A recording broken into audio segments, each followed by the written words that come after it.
નમસ્કાર, આપ નિહાળી રહ્યા છો એબીસી ન્યૂઝ. હું છું મેઘા અગ્રાવત અને જોઈએ આજના સમાચાર વિગતવાર. પાટણ શહેરના વૃંદાવન ગોલાપુર રોડ પર આવેલી એક સોસાયટીમાં અચાનક 4 ફૂટ લાંબો ઝેરી કાળો સાપ ઘૂસી આવતા રહીશોમાં ભયનો માહોલ સર્જાયો હતો.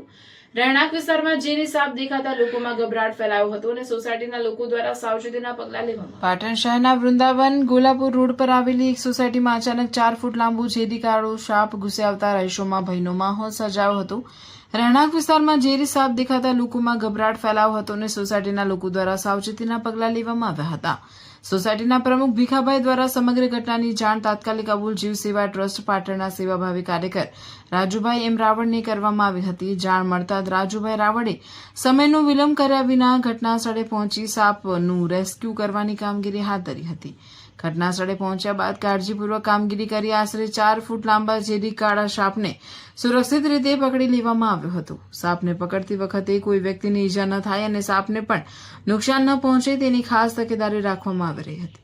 સાપનું સફળતાપૂર્વક રેસ્ક્યુ કર્યા બાદ તેને રહેણાંક વિસ્તારથી દૂર સરસ્વતી નદીના પટમાં કુદરતી વાતાવરણમાં સહી સલામત રીતે મુક્ત કરવામાં આવ્યો હતો. આ રીતે એક તરફ સોસાયટીના રહીશોને સંભવિત જોખમમાંથી રાહત મળી હતી તો બીજી તરફ એક અબુલ જીવનો પણ જીવ બચાવવામાં આવ્યો હતો.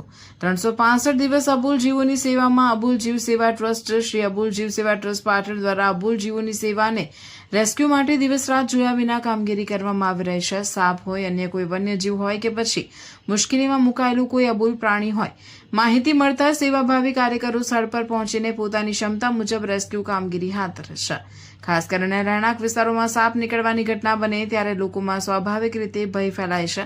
આવી પરિસ્થિતિમાં લોકો ગભરાઈને સાપને મારવાનો પ્રયાસ ન કરે અને નિષ્ણાંત રેસ્ક્યુ ટીમને જાણ કરે તે ખૂબ જરૂરી છે. આ પ્રકારની કામગીરીથી માનવી અને અબુલ જીવો બંનેનું રક્ષણ થઈ શકે છે. આ ઘટનામાં પણ ટ્રસ્ટની સમયસરની કામગીરીના કારણે સોસાયટીના રહીશોમાં રહેલો ભય દૂર થયો અને સાપને પણ સુરક્ષિત રીતે તેના કુદરતી વાતાવરણમાં છોડવામાં આવ્યો.